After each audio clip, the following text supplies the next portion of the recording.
Dapat habang dumadating ang Panginoon, nababago tayo. Amen mo ba? Nahuhubaran tayo, nababawasan tayo, natatapisan tayo, hanggang sa maging mababa tayo. At kapag mababa na tayo, saka tayo itataas ng Panginoon sa kalangitan. Amen mo ba? So, sa mga ganito ating pag-usapan ay tungkol doon sa isang bagay na pangkalahatan to. No? Kung tatamaan, siguro meron pa. Pero maganda naman tamaan. Kesa naman, tinatamaan na manhid pa. Di ba? Kung gusto ko sabihin, di ba yung tinatamaan at nasasaktan? At least meron pa yun. Pero yung tinatamaan at manhid na, ang tawag doon ay pusong may kalyo. At, di ba, may isa ka ba nagbibigay ng instruction natin mga magulang o kung sino man, may tanong sila, nauunawaan mo ba? Di ba? Ang tanong nila, nauunawaan mo ba? Di ba yung mga teacher kapag nagtuturo pagtapos, no? Is it clear? Do you understand? Di ba?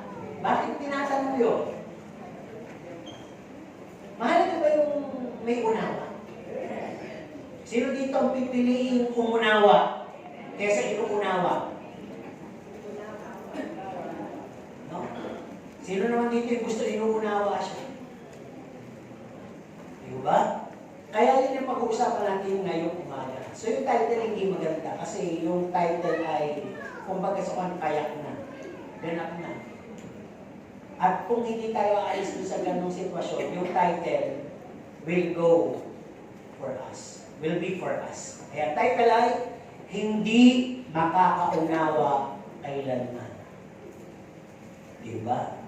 Hindi makakaunawa kailanman. Kaya, makinig kayo mabuti. Hindi po nakikinig, ay nakakaunawa. Tingnan natin at basahin ang ating mga talata sa Roma 3:23. Kaya pala may ganyan. Sapagkat ang lahat ay natin kasalanga at hindi nakaabot sa kaluwalhatian ng Diyos. Mateo 13:14 at 15. Sabi dito, at natutupad sa kanila ang hula ni Isaiah. Kasi sa Isaiah may ganito din talata. Ano po? Na sinasabi, sa pakikinig ay inyong maririnig at sa anumang para ay hindi ninyo mapag-uunawa. At sa pagtingin ay inyong makikita at sa anumang para ay hindi ninyo mamamalas. Sapagkat kumakapal ang puso ng bayan ito at mahirap na makakarinig ang kanilang mga tenga at kanilang ipinipit ang kanilang mga mata. Baka sila'y makakita ng kanilang mga mata at makakarinig ng kanilang mga tenga at makakaunawa ng kanilang puso at muling mga kabalik loob at sila'y aking paghagalingin o pagalingin. Ano po? Ano po? Yung B, mamaya natin tatalakayin yung baka sila'y makakita ng kanilang mga. Ibig sabihin, may pag-asa pa naman. Ano po? Kung pag-isang kumibwento tayo, yung sinasabing ever hearing, ever seeing, but not had come to the truth. No? Nakakakita, nakakarinig. Parang sa dami ng nakikita natin, himala na Diyos sa buhay natin. Sa dami ng nakikita natin, narinig natin mga katotohanan sa buhay natin. Pero bakit parang hindi pa rin natin nauunawaan? No? Para bang limot na natin yung small voice ng Panginoon, ng Holy Spirit? Limot na natin yung mga work in behind scenario ng Panginoon sa buhay natin. Kaya, maaaring dumating doon sa punto clouded na tayo at nag-a-assume na lang. No? Na parang I'm a Christian and I know everything. So kahit sino pa, o ikaw na yung pinakamatalino sa buong mundo, ano po, wise or prudent na person ka, hindi mo mauunawaan ang lahat ng resa sa ibang ng mundo. No? At sabi, may mga malalakas, matatalino, sabi sa Bible, pero hindi nila matalos, hindi nila mag-grasp. Yung tinatawag na, ano ba yung talagang kahulugan ng Biblia o salita ng Diyos? Meron naman mga mamang mahihina na nakakilala sa Panginoon, ginagabayan, binibigyan ng unawa ng Holy Spirit, binigyan ng kaloob, binigyan ng bunga. Pero silang mga mahihina at mga medyo sa pangsikular na tanghalan, sila itong nakakaunawa ng salita ng Diyos. At hindi ko talaga kalimutan yung binitawan ng isang commentator.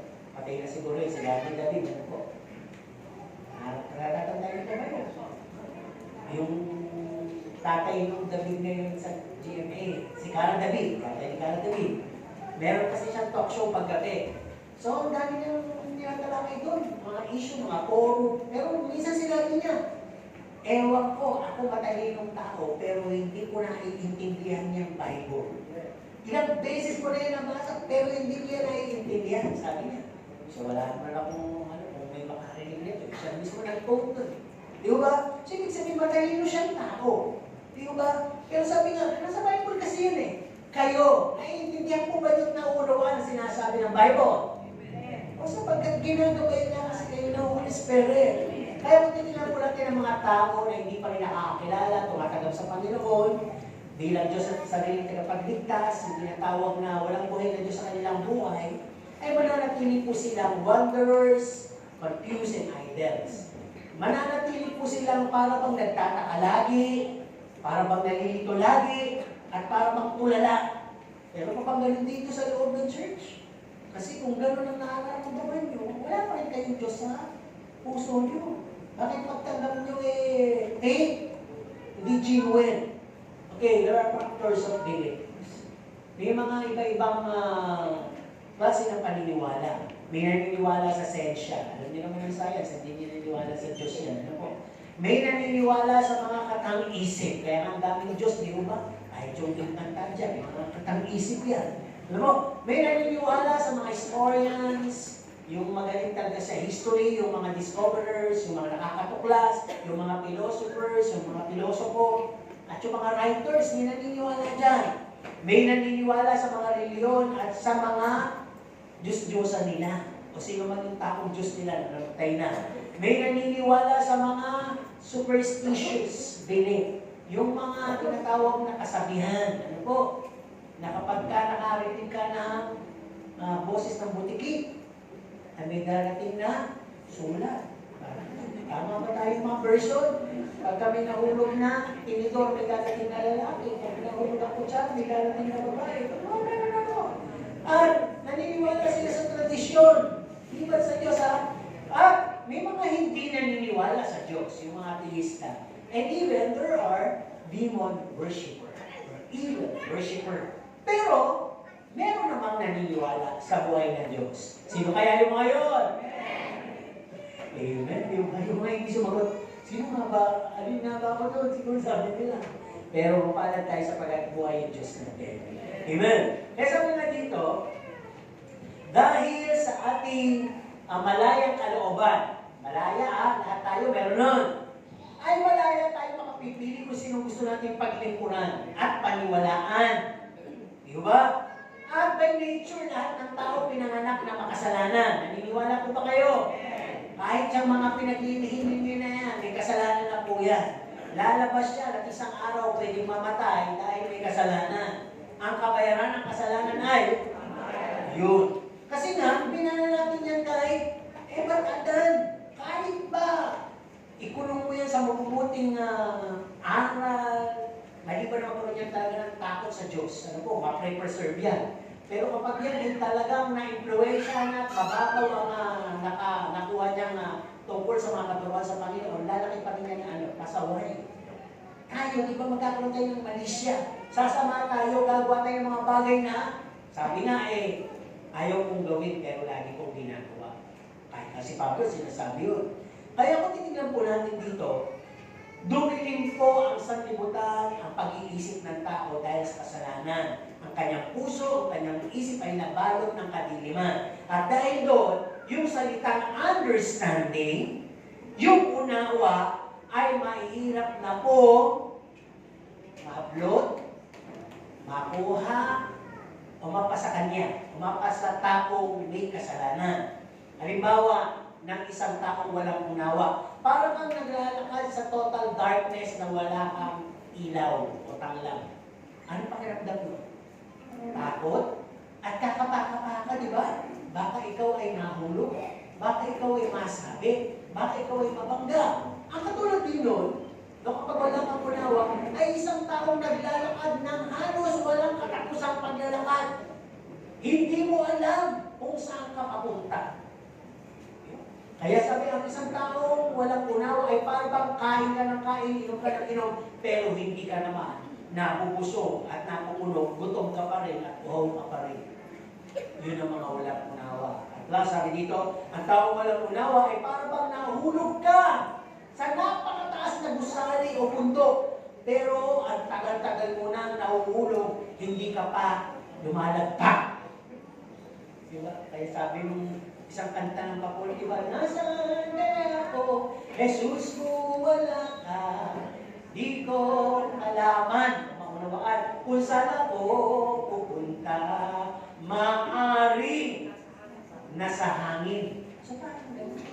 Pag wala kang unawa, dahil ang iyong mga pag-iisip na ay madilim at napuno ng kasalanan. At sabi nga dahil dito, ang tao ay naging masama ng masama at ang lahat ng kanyang gustong gawin ay lahat ng kanyang gustong ikasaya. No? Punta tayo sa panahon ni Noah. Dahil sa napakasama ng mga panahon na yun, dumating po ang paanyaya ng Panginoon kay Noah. Gumawa ka ng arko sa taas ng bundok, mangaral ka, anyayahan mo ang mga makasalanan ito, gusto ko pa rin silang iligtas. Long story short, wala pong nag-yield, walang nag-respond. Sapagkat, makasalanan na, ang unawa ay wala. Hindi nila nauunawaan yung darating na kapahamakan. Hindi nila nauunawaan yung kaligtasang paanyaya. Hindi nila nauunawaan yung proteksyon na pwede ibigay ng Panginoon. At ang higit na literal na hindi nila maunawaan ay bakit doon ka Noah nagtatayo ng barko sa ibabaw ng bundok? At hindi talaga nila maunawaan ano ba yung ulan. Ay wala ka namang ulan. Hamog pala. No? Kaya dumating na po yung ulan sa loob ng 40 araw at 40 gabi. Tumangas ang tubig, sarado na po ang arko. At itong mga taong to na hindi pa unawa, nung inaanyayahan sila, walang ginawa kundi yung popular word na yun ibuli si Noah. Tingnan mo itong matandang to. Pagod na. Doon pa nagtayo. Imo ba? Hindi ba naman kalokohan yan? Pinagtawa na nila at sinabi nilang nasisiraan ng ulo. No? Doon sa tinatawag na task ni Noah from God. No? Kaya nang dumating na nga po ang kapahamakan, anong nangyari? Umulan, bumaha, at silang lahat na nagmock kay Noah ay nadala ang nalunod. Kumakato, hindi na sila pwedeng pagbuksan. And you know, now, history repeats itself. Alam po ba niyo, kung gusto nyo mapicture kung anong nangyayari bago dumating yung baha na yun, ay nangyayari na po ngayon. Tingnan natin sa Matthew 24, 38 to 39. Babasahin ko po Noong mga araw na yun na bago dumating ang baha, kumakain at umiinom ang mga tao. Malatandaan po yan, napakaraming kainan. Dito lang sa bar, bawat kanto, puro kainan, lingid lang, may kainan pa, gabi na, kumakain pa. Ito, walang tapos na kainan. Kasabi, at nagpapakasal ang mga lalaki at babae. Puro happening, celebrations, party. Hanggang ng mismong araw na sumakay si Noah sa barko, wala silang kamalay-malay. The understanding was no longer in their hearts. No? Sa mga mangyayari, hanggang sa dumating ang baha at tinangay silang lahat. O pastor, saan yung sinasabi mong nangyayari ngayon? Ganito din ang mangyayari pag dumating ang anak ng tao. Malapit na po dumating ang anak ng tao? Kasi Jesus Christ, kaya na po. We are like in the days of Noah. Di ba?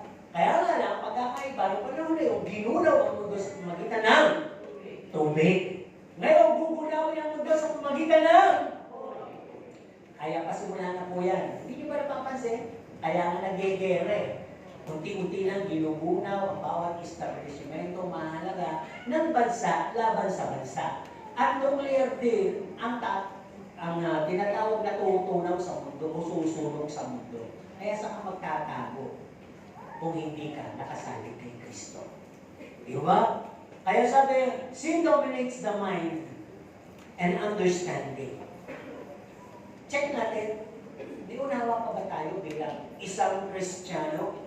Kasi ang ating unawa ay pwede pong mawala. Maskip, mablock, masarhan.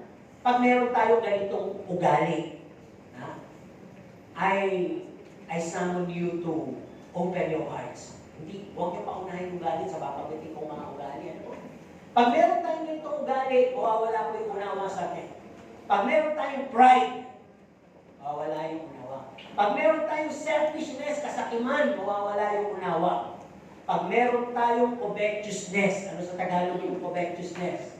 Pag-iimbot, yung hindi sa'yo pinag-iinteresan mo. Maring asawa ng kumpare mo, katulong ng kabilang kapitbahay mo, o pag-aaring maliliit na akala mo hindi niya na kailangan, kinukuha mo. Parang yung rapid corruption kasama niya sa covetousness yan. Ano po, sa selfishness. Ano ba?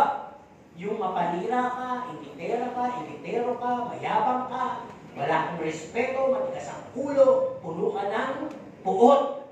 Para pag konting dikot, gusto mo, galit ka. Pwede, pag-usapan na, natutulog ka na lang dyan eh. Parang masangil. Di ba? Alam niyo na masangil? Parang sensitive masyado. No? Narrow-mindedness.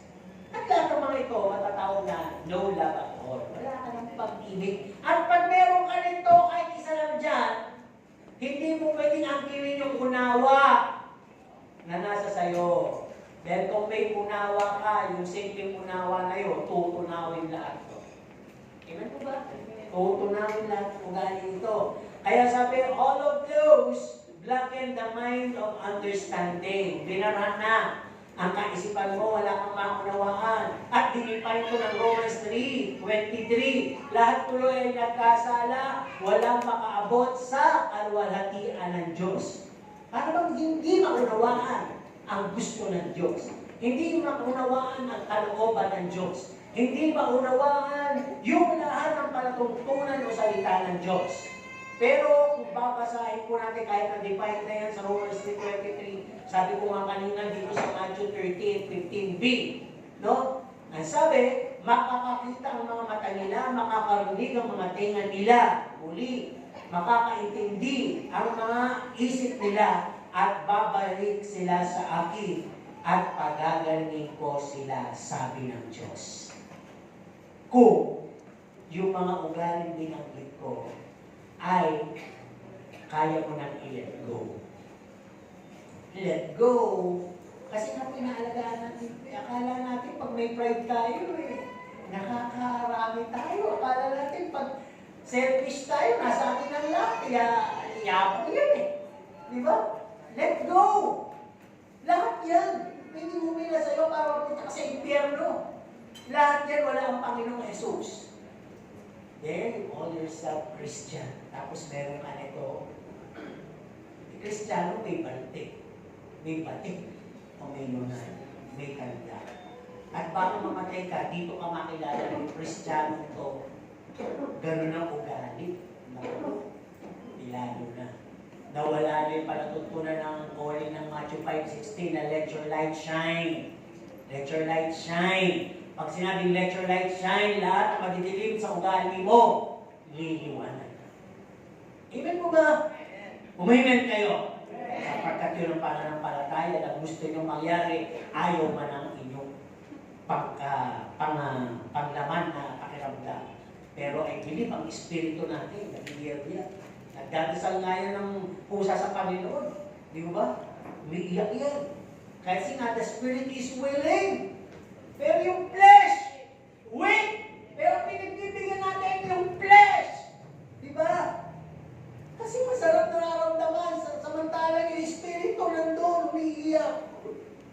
believe marami dito umiiyak ang kanilang espiritu. Bakit kaya umiiyak? Sumagot kayo. Pag hindi kayo sumagot, ako sasagot. Tatamaan kayo. Bakit umiiyak ang espiritu?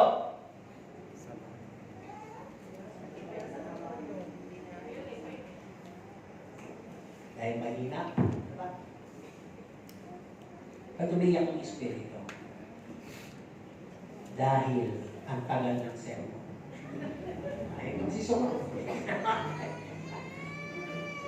Umiiyak ang espiritu dahil hindi niya makukontent. Dahil ang espiritu galing sa Diyos. Tama. Kung baga sa buwan, andyan yung magandang sisikay ng espiritu mo, pumasok ang Espiritu Santo. Kristiyano ka. Yun ang nagtutuwid sa'yo, nagbibigay ng bunga, nagbibigay ng kaloob. Tapos yung pinaka-flesh, yun yung kumikilos ng, at saka yung soul, yun yung kumikilos ng gusto niyang nais. Kaya naglalaban sila sa loob. May conviction ka, pero ginagawa mo pa rin yung gusto mo. Sabi nga ni Pablo, kung ginagawa ko pa rin yung gusto ko, pero ayaw ko, hindi na ako yun, laman na lang yun. Di ba?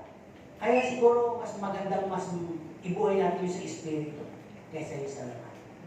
At ang sa Espiritu ay hindi nakasalig, nakakapit, o interesado sa mga panglaman, pang-pisikal, pang-natural na nakikita.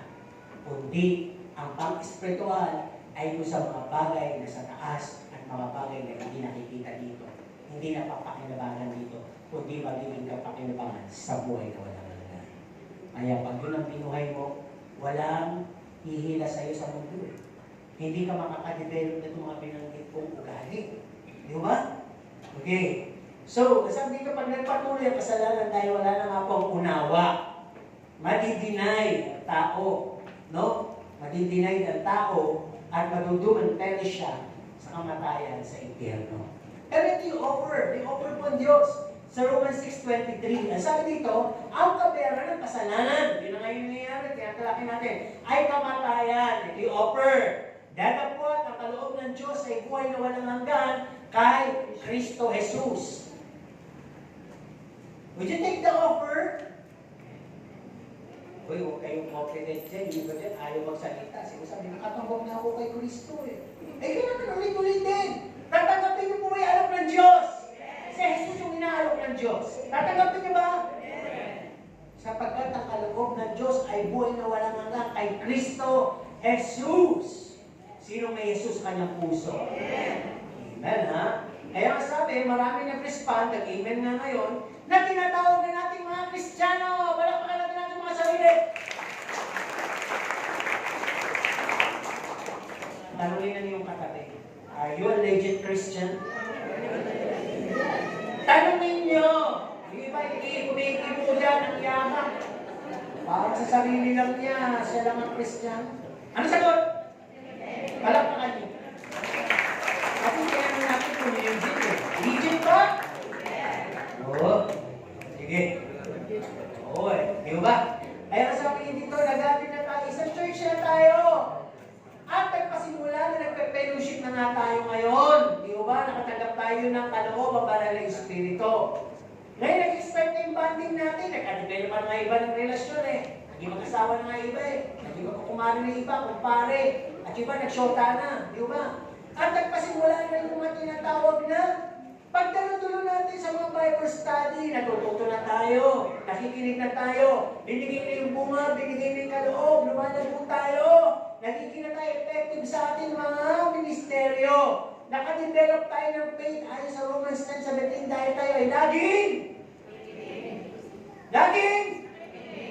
sa pakikinig at pakikinig, lumalago ang buhok.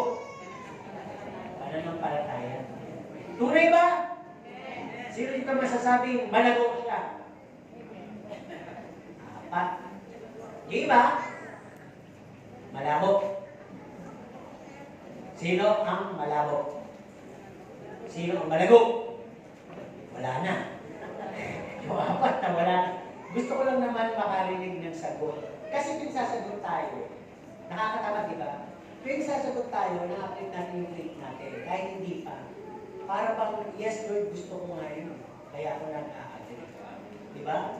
At kakagano'n nyo na, exercise nyo, hanggang isang araw ma-perfect nila. And yung practice makes permanent. Ulit. Sino itong malago? Hindi tayo na makuha. Kaya tagal natin sa sermon. Isang tanong na lang, sagot na lang kayo. Makakirito na tayo. Sino dito ang malago na? Kasi nga naman, Pastor, baka naman hindi kami malago. Kaya sinungaling mo kami. Oo nga pala, no? Eh, na tayo nag-aaral eh. Okay, tuloy tayo dito. So sabi na develop na yung faith sa pakikinig. So ayos na ba to? Na-develop yung faith sa pakikinig. Ayos na ba to? Ano hindi? Ayos na nga to. Ayaw hindi nakikinig. Parang gusto niyo mag-debate ah. Sinisimple ako na. So ayos na ba to? Na lumago na yung faith mo sa pakikinig at pakikinig? Bible context na yun. Ayos na to. Pero ayos na yun ha. Pero ang faith na to ay pwede pa rin maging pati. Ano pati? Pati na faith na kapalaran at faith na peke. Tatlo kasi magkaka-sound na yan. Faith, faith, at faith. Sino gusto ako ma-upgrade yung faith niya into faith na kapalaran? At ma-upgrade palalo na maging faith. O manatili nilang na faith to. Sino gusto yung faith niya ay hanggang dumating ang Panginoon, faith pa rin na nananampalataya sa Diyos. Amen. Yun. Ang nabala ng paliwanag. Ano po? Kaya sabi ko kanya, pero ang faith mo na to ay pwedeng maging kapalaran at peke. May ganun pa. Parang matitulan. Dito tayo dito. Unang bagi. Sabi, the ever-hearing and seeing Christians. Sa atin to ha. Sa atin na lang to. Huwag na tayo pumunta sa iba. Kanya-kanyang pastor, kanya-kanyang review, kanya-kanyang sermon. Kasi nga naman, hindi natin pwedeng sabihin heavenward na tayo if we belong to a local church. Hindi natin masasabing heavenward na tayo if we are completing our attendance. Sunday service and week services plus maraming mga Bible studies. Hindi natin masasabing heavenward na nga tayo kung tayo ay faithfully giving our offerings and tithes. Or doing everything. Or worshiping. Lahat yun given na. Lahat yun sa Diyos. Pero, heavenward tayo at magkakaroon tayo ng pase sa langit kapag tayo po ay nabuhay na may pananampalataya na kapagbigay kaluhuran sa Diyos. Kagaya lang ng ginawa niya sa Kristo. Yung pagdalo, natural na yan eh. Talagang maglilingkod tayo sa Diyos. Yung pagkanta, pagsama, natural yan. Kaya huwag sabihin na pagdalo ka, pagbibigay mo, pag-worship ka. Panginoon, ang utang na loob, ang laki ng nagawa ko sa iyo. Hindi. Kulang pa nga yan eh. Hindi naman kasi pagkanta mo, totoong-totoo yan eh, di ba? Kaya nga may kanta, I'm coming up to the heart of. Lahat ba may heart of worship? Kasi lahat naman may ability and capability to worship. Eh, hindi na quality pa sa worship na. Pero yun nga lang, hindi ka nakakasigurado kung talaga sa Diyos tumuod. Baka yung worship mo, lang, gusto mo tumutugtog at nagpapakanta.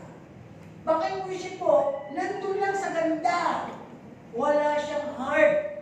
Kaya hindi siya na-present sa Diyos. Hindi si Lord ang pinopokus ng worship mo.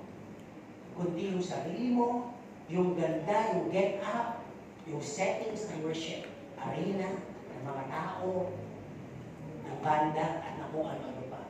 Laging merong screening eh. Hindi pwedeng akala natin, gano'n lang kadali. So, tuloy tayo dito. Kasabi kasi dito, no, yung ever hearing and ever seeing Christian, reflect natin yung past. Itong mga Hebreo o Jews na nilabas na ni Moises sa Kanaan, ang dami nilang narinig na batas. Nag-observe pa sila ng law. Napupuhay sila under the law. Narinig nila yung law. Yung lahat ng panganay, pinapakabisa pa yung Pentateuch. Di ba yung Genesis, Exodus, Leviticus, Numbers, and Deuteronomy. Ayaw yun. And then, Christ yung pagpanganay ka. Di ba, lalo na kung lalaki. Ang hirap nun, kunti mo kama at tuldok. Dapat alam mo yung law. Kasi lahat ng panganay, sa ayaw gusto mo, maglilingkod ka sa Diyos. Parang gano'n. Kaya, pag panganay ka lalaki, ay talagang obligado kang i-memorize yun. Pag na-memorize mo yun, lalagyan ka ng phylactery dito at dito. Pag ikaw ay parang na nakalagay dito yung parang yung ulo nandito, mga bato-bato, tapos yung iba nandito parang pang hairband, na pang ano dun sa pelo, na andoon yung maliit na phylactery na ibig sabihin, andun yung 10 utos ng Diyos, na isa sa isip mo, isa sa puso mo. Literal, di ba? Kaya, mapalad tayo, hindi na natin memorize yun. At natin na lang sa dalawa yun. Ibigin mo ang Diyos, at ibigin mo ang kapwa mo. Okay, yun natin. Yun yung mga nasa munti pa ng pinalaya. Nakakita na napakaraming himala. Bumubukas na mga yung dagat na dugo. Diba? Nagpakain ng mana. Nanalo sa gera. Ang dami. Naririnig pa nila yung tinig ng Diyos. May instruction, ginagabayan. At nakita nila yung transformation ni Moises unti-unti hanggang sa kaluwalhatian. Pero, nakaunawa ba? Lalo na yung mga nanay, tatay, mga anak na lang nakapasok sa lupang pangako. Kasi nga, puro sa kanilang madilim na pag-iisip at kasalanan na pabalik-balik, ang kanilang unawa ay nagdilim. Diba? Kaya, tingnan po natin dito. Sa panahon ngayon, magtatanong ako, sino ang nakikinig ng tunay sa salita ng Diyos?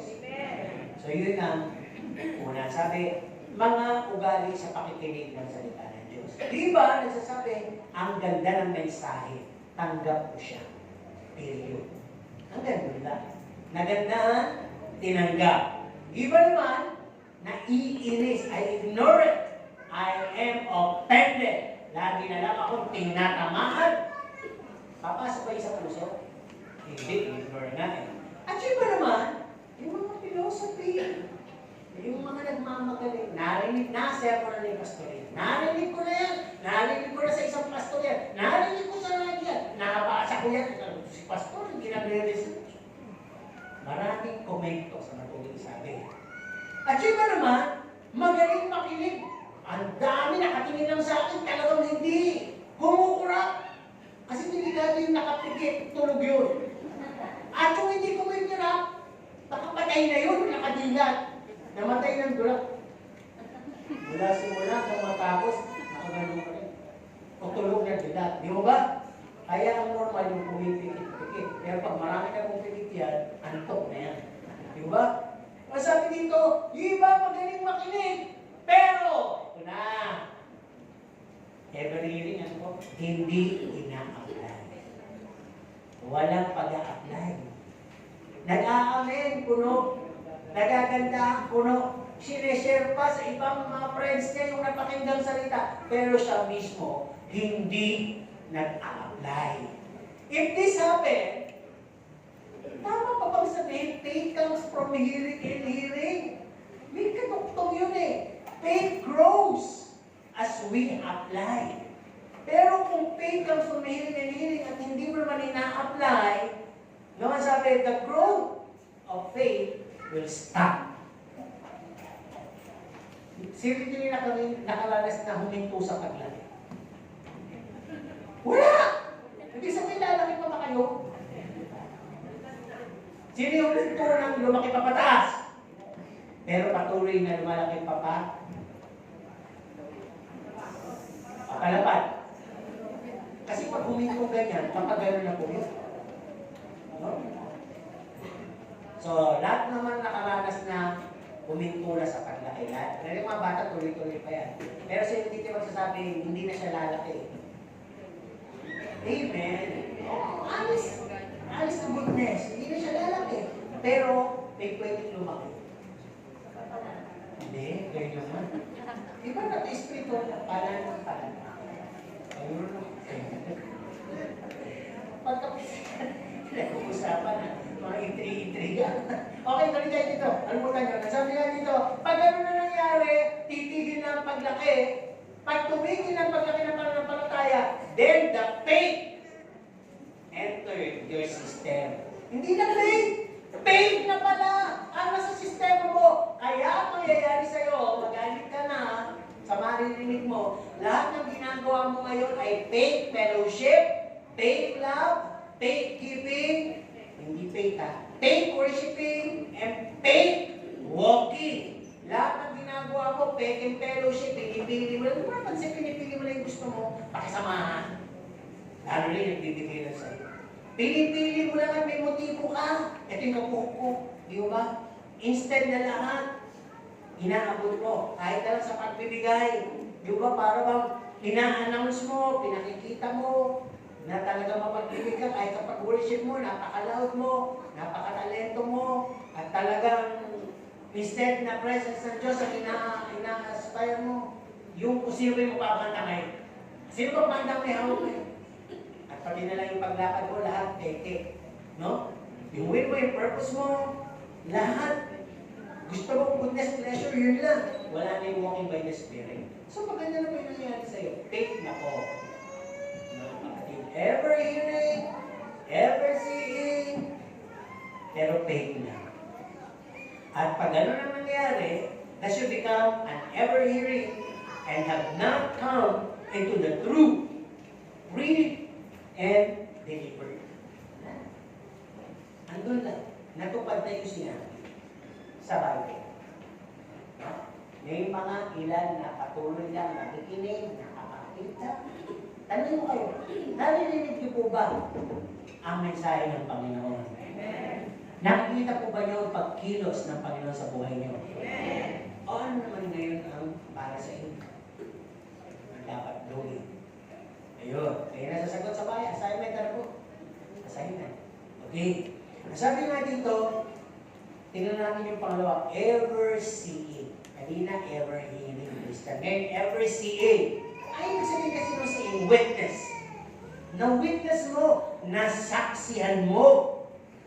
Di ba kaya may mga katapalan na, from the moment that I wake up, until I lay my head, I can see all the goodness of God. Nakita mo. Di ba? Yung kabutihan ng Diyos, nakita mo. Yung kanyang katapatan, yung kanyang biyaya, nakita mo. Nakita ko. Sino nakakita? Taas ang kami. Taas! Kasi lahat pumapatad nun eh. Baba na po. Pero ganyan ito na po yung pumawala. Moses nakakakita. You lost or we lost the sensitivity of the moving and speaking of the Holy Spirit in our lives. Saan siya magsasalita? Alam niyo, narinig ko lang itong pangalan na ito kay Bong sa CCF. Pag pinapahalagaan mo ang Diyos, nagpas ka pa doon sa oras ay tinakda, nandun ka na. Tapos na yung oras ay tinakda, nandun ka pa. You stay long in the presence of God. Bakit? Kung itong programa, baka kasi kakausapin ka ng Diyos, pagpasok mo dyan. Yung usher, ewan ko lang kung kakausapin ka lang, o gagamitin ng Diyos yun, o chichismisin ka, bahala na. Pero hindi mo man nakuha doon. Baka sa scripture reading, katulad kanina, tinanong ko, ano ba yung talata na yun? Proverbs 19, verse 8. Andito, pinag-uusapan natin. Kaya ako, yun na, yung tatalakayin namin mamaya. Andun. O, tila nyo, pag sensitive ka, kahit isang talata lang sa mga binabasa, kahit kung hindi na sa Bible lang, narinig, ayun yun na. O, diba? Kaya sabi na dito, pag nalos ang sensitivity, wala kang pakialam. Baka mamaya dumating ka na, message na. Kakausapin ka pa rin na Diyos sa scripture reading. Doon pa rin ipapadaanin yung salita para sa'yo. Okay naman sa mga kantahan. Ano oras ang kanta? Alas 9. O, anong oras na ba? Alas 9. Ang mga tekna. Kantahan pa lang naman doon eh. Baka yun ang namitis mo. O kaya nandito ka lang sa, nakikinig ka na mensahe. Naiglit ka ng unti. Yung pagkakaiglit mo, yung palang salita na hindi mo narinig, yung pala ang salitang dapat nakakausap sa'yo. Tapos, yung conclusion, yung pala. Lumabas ka dahil matatapos na. Ang nasa isip mo, hindi ka sensitive sa Holy Spirit. Ang nasa sensitive ka sa pakiramdam eh. Naku, madami nakapila sa sinan. Nakapila na nga rin doon. Abi, nagka-crossing pa lang, nagliligpit ka na, nasa CR ka na. Iba nga, hindi pa nagka-crossing, pauwi na eh. Tumatakas na. Sabi ka, kausapin ka ng Diyos. Kung hindi mo nakukuha hanggang sa kahuli-hulihan, huwag kang umalis. Tapos na ang closing prayer. May mga tao pa dito ah. Baka malay mo naman. Isa dyan, kausapin ka. Diba? Brad, isasabihin ko sa'yo. Naku Lord, ito na nga. Nagkakatulog ng tulog. Totoo yun! Baka yun! Di ko ba? Napapansin ko, walang libo na hindi ka natutulog. Makinig ka sa salita na yun. Yun yun. Kaya naman, di kumasok dito. Ay, naku, matanda ka na, ilagay mo na lahat. Huwag ka nang titingin ng galit. Abi, dapat maging sensitive tayo. Kasi mag-usap na presyon sa'yo kung magagalit ka. Ang sinasabi nila, ang salita ng Diyos, ang Holy Spirit na kumakausap sa kanila, yung sarili nilang isip. Gina-justify. Sabi sa akin ni Lord, sabi ng Holy Spirit, walang ganun. Hindi puro ikaw. May gagamitin. At ang unang pwedeng gamitin ay ang salita ng Diyos. Diba ba? Kaya huwag kayong maligaw doon. Okay, tuloy tayo. Ano ba? Ever seeing the fear of the Lord is denied. Wala nang banal na pagkatakot sa Diyos. Alam niyo yung grace? May nakita ko sa Facebook eh. Yung grace, hindi tulad sa dalawang baso na malaki tapos may tao. Yun daw, tao na naniniwala sa grace na kailangan niyang pagtrabahuhan sa magitan ng mabubuting gawa, malulunod, nagkakakawag. Pero yung tao na nanalig sa biyaya ng Diyos, naka-float lang sa baso na may tubig, hindi nalulunod. Ano yung ibig sabihin nun? Wala kang dapat pagsumikapan sapagkat lahat binigay na ng Diyos sa'yo. Ngayon, kung talaga nakapasok ang biyaya sa'yo, hindi ka napipilitin. Pusa ka ng magliliwanag, pusa ka ng bubuti. Sapagkat ang biyaya ng Diyos ay ang kanyang buhay na binigay sa'yo. At ang buhay na binubuhay mo ngayon ay hindi mo na buhay. Kaya kung hindi mo ba kaya yun at hindi nangyayari sa'yo, wala ka pa sa biyaya. Ang ginagkakaabalahan mo ngayon ay biyayang pinaghihirapan mo sa sarili mong gawa. Ito yung biyaya. Natalo ko naman ang ako absent. Magbibigay ko naman ako. Ay, kinakailangan mamahalin ko lahat. Pero isang araw lahat pala yung pagpapakimbang mo na. Sapagkat ang biyaya kailangan hindi mo mapabayaran. Pero libreng binibigay sa'yo. Kaya kung tinanggap mo yan, kasama niya yung Espiritu ng Panginoon, that will quicken you. Hindi na kailangan, hoy, kakali na! Ano ba aabutan natin doon? Wala na gano'n. Hoy, kakali na! Nanita ba na, nakasakay na ako sa kotse. Dito na ako sa biyaya ng Diyos. Diba? Yun na ibig ko sabihin, by the grace of God, you're able to do things that will please God. And that will increase your faith. Ano ba?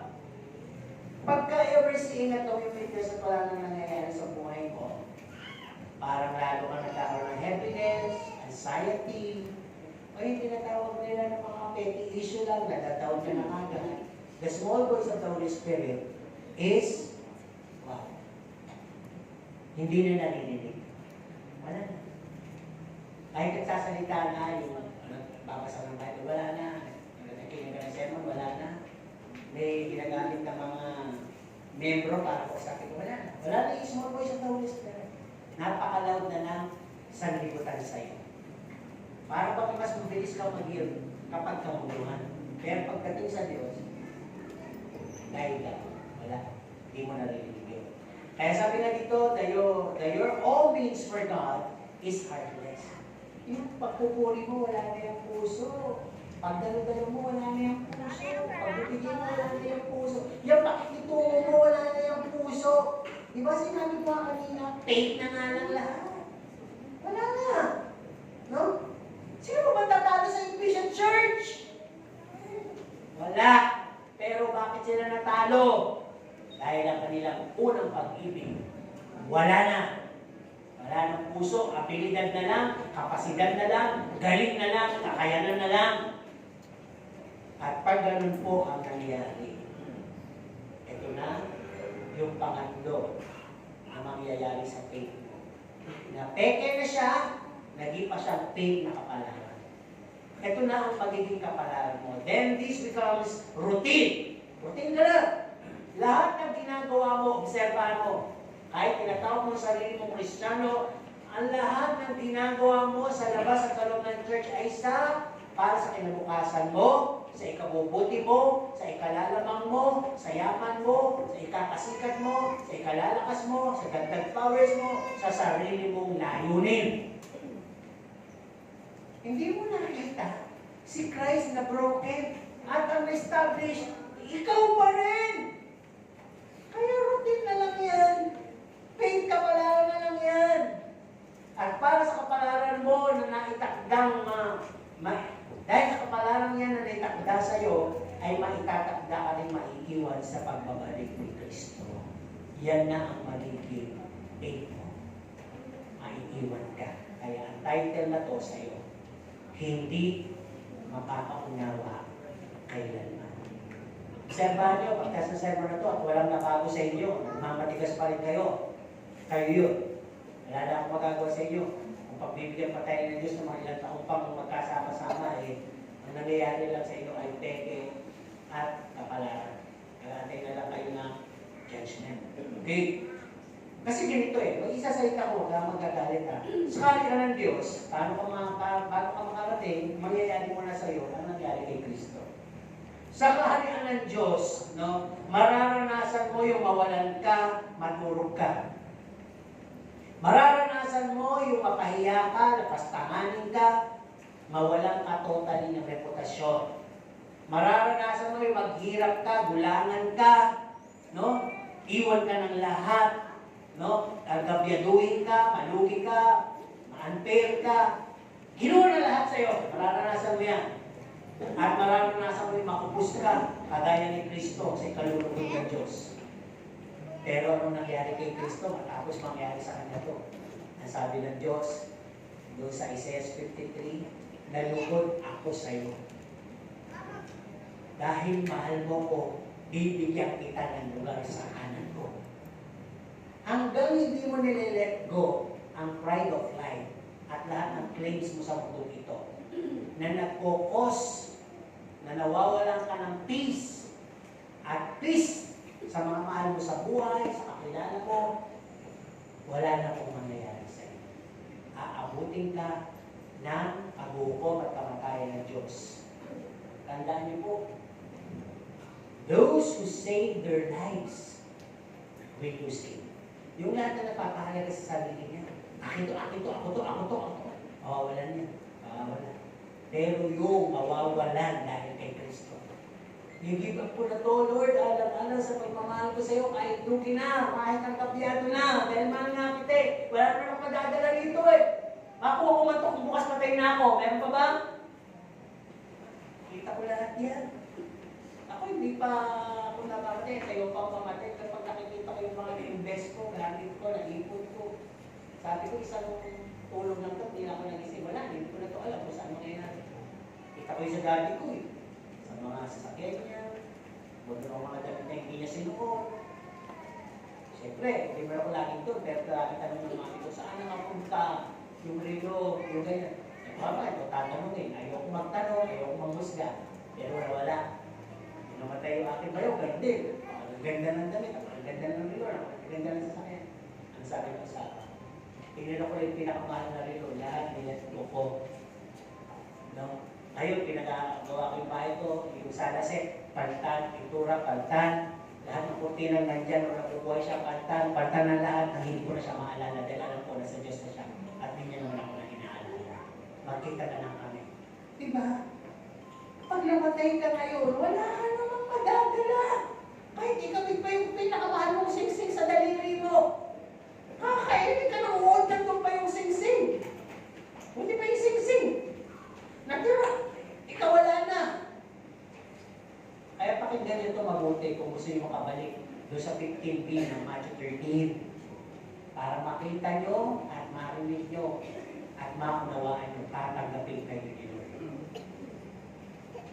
Huwag mong hawakan ang mga mundong bagay. Huwag mong hawakan ang ugaling makabaruto. Sapagkat hindi pipisan sa iyo ang imahe ni Kristo. Hindi pwede. Hindi, kasi pag gano'n ang pilit na ginawa nyo, bumili na po kayo ng Santo Niño. Yan ang gawin ni Diyos. Kasi yung Santo Niño, mayaman. Kasi yung gagamitan ng dito. Di ba? May corona pa, maliit pa lang, kaya ano. Yun ba si Jesus? Hindi gano'n si Jesus. Pinanganak sa sabsabang pa, tapos ilang lang, yumaman, nagkaroon ng corona. Hindi siya yun.